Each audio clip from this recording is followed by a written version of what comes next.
So now I've put my seam allowances around. Just gonna wait until I do the final line on that so I can get it symmetrical, because that's the top edge. One thing I did forget to do is put my notches on, so I'm gonna add them now by putting my design underneath and then matching up the places. Right, so there we have it. I've got all my notches. I'm just going to cut this out now. Just cut out all my pieces, and I've just got to this top edge. I'm going to fold it in half so I get it symmetrical, and I'm going to line up the actual sew line. Yeah. And then I'm going to cut it when it's folded. Hopefully, yeah, I think that's quite good actually. I'll just smooth that off a tiny bit, I think, but other than that, that's fine. So I've just named my pattern pieces so that I know where to put them. I can imagine if this was a bit more complicated, you'd have to be a bit more detailed with the descriptions, because otherwise it'd be very confusing when you put them together. So now I've chosen my design, it's much easier to choose the fabrics for it. Yeah, I quite like this one. I'm just going to have a play around with the other ones and see which one I'd prefer.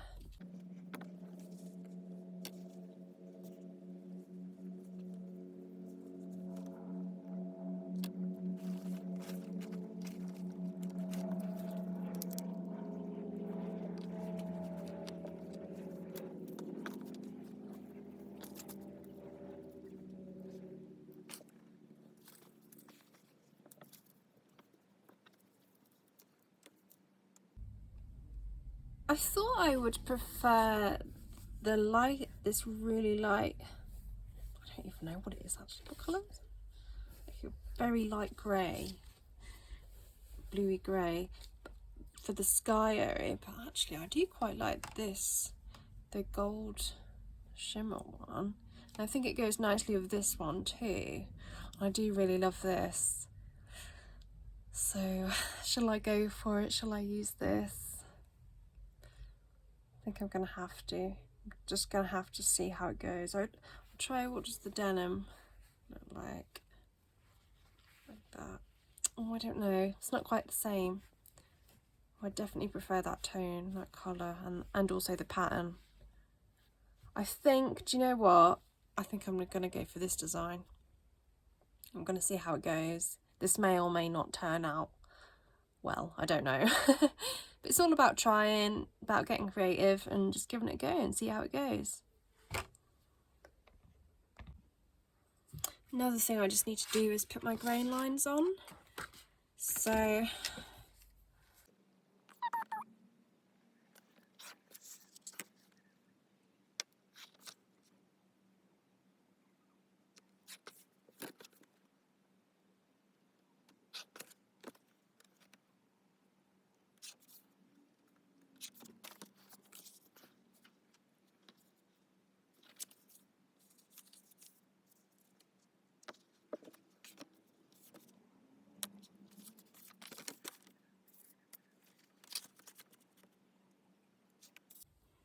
there we are, I've got my grain lines on. I just need to put my notches on now. So I'm going to use my notcher tool, which is very handy if you haven't got one. I think it's worth the money to get one. You can use scissors obviously, but I love this little tool. Right, now I can start cutting out my fabric.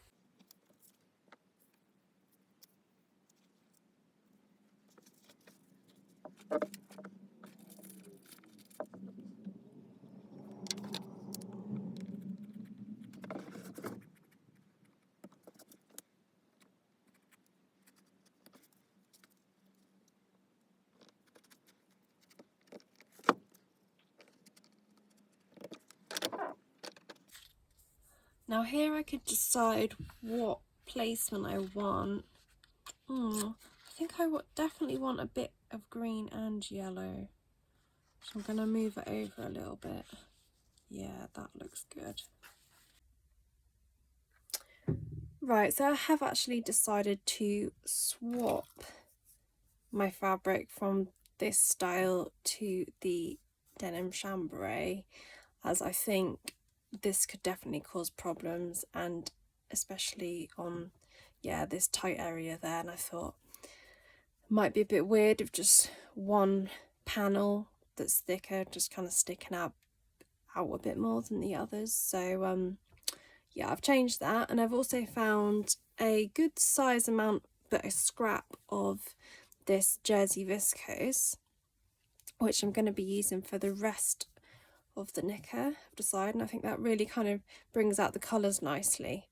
So I'm going to be cutting out the rest of the knicker in this jersey next, and the gusset liner and the gusset outer as well.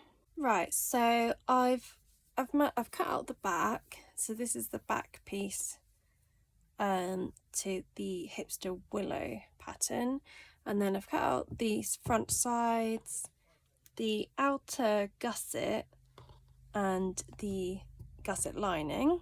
I've also cut the original center panel how it was. So what I'm going to do, I'm going to line it, because otherwise all the seams will show through. So yeah, I'm just going to line it with the same fabric I'm using for the gusset liner.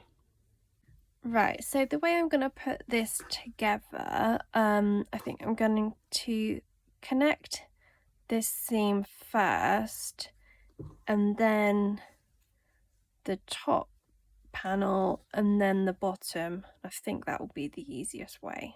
So I'm going to pin these together, and then I'll just stitch with a straight stitch. So I've pinned this all up, and I'm just about ready to sew.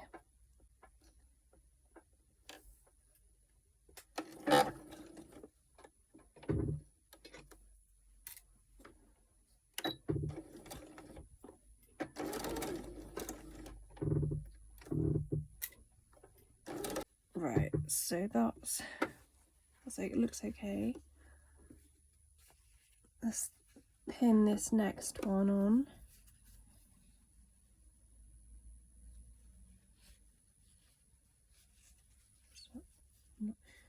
So now you'll see why the notches are so important when you have these very strange shapes going together.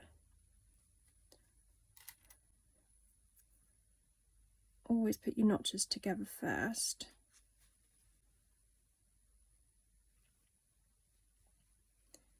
Yeah, I'm pretty glad I changed my fabric choice now, because that could have been very tricky.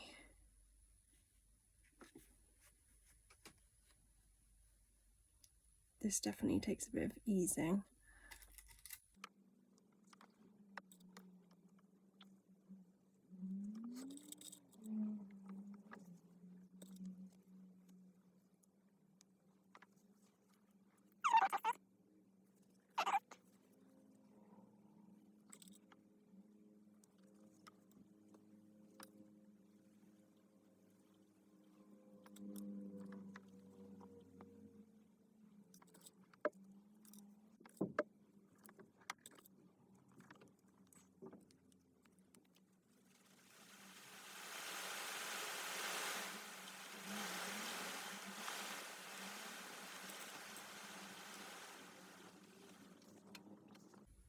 Okay, so this is all pinned, and as you can see, it's definitely going to take a bit of precise sewing and easing to get around this sharp corner, I'd say. So let's have a go.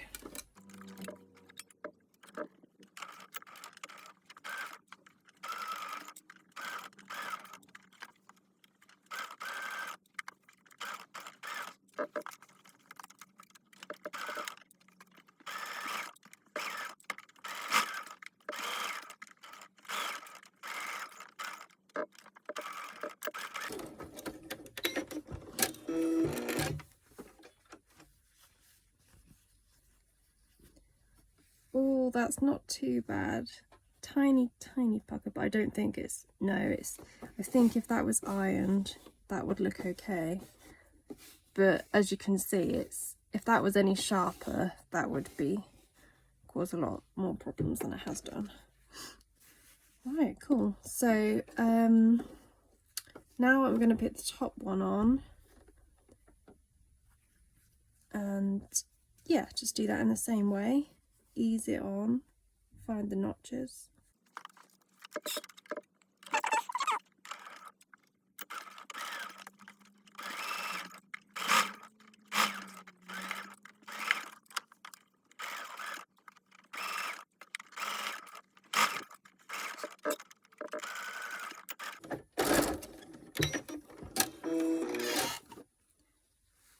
Oh, it's not, oh no, it's gone wrong. Okay, so I've just pinned that all back up, and that looks so much better now. I can see where I went wrong. And it's definitely a good idea to keep your patterns right next to you so you can see, especially when you're using odd shaped patterns. So that's lesson learned by me. Moment of truth, and yay, it's actually worked okay. Oh yeah, that looks so much better. Oh, that looks really cool actually. Really pleased with that. It definitely needs an iron. I unfortunately can't iron this because I'm not able to use an iron where I am, but if you were doing the same, definitely press it along all the way, because it was going to make it look so much neater. But yeah, so I think what I'll do now is I'll make up the rest of the knicker, and yeah, see how it is when it's finished. So I've just finished making my scraps challenge underwear, and I'm actually super pleased how these have come out. I didn't think that they would be, I don't know, I just didn't think they would be this nice, but I'm really happy with that.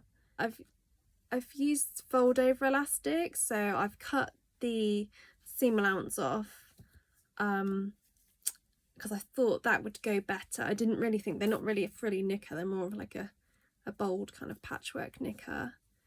I've already tried them on, I think they look nice. And yeah, so I'm really pleased with this. So whilst I've been doing this, I've thought of some other ideas that I could do. So my partner thought I was doing waves. No, I'm not doing waves, they're mountains. But that did actually make me think you could do different colours of blues, like dark blue, light blue, different tones, and then that would actually look like water, and that would be really nice as well. So when you start doing these things, you get like so many different ideas, and I think you just have to like remember to just do it and see how it goes, and then you'll be surprised like how much you think of like along the way. So now I'm like, oh, I really want to make some wave ones now. So I hope my landscape scrap art has inspired you today for your scrap challenge. I can't wait to see what you're all going to produce. I think that's the most exciting thing about this, like seeing what everyone else does. So if you want to enter for my prize, I am giving away a £30 voucher for my shop for anything, and if you use the hashtag InspiredJuly on your entry and then tag me in the photo. If you do have a private account, just message me the photo of your creation, because otherwise I won't be able to see it.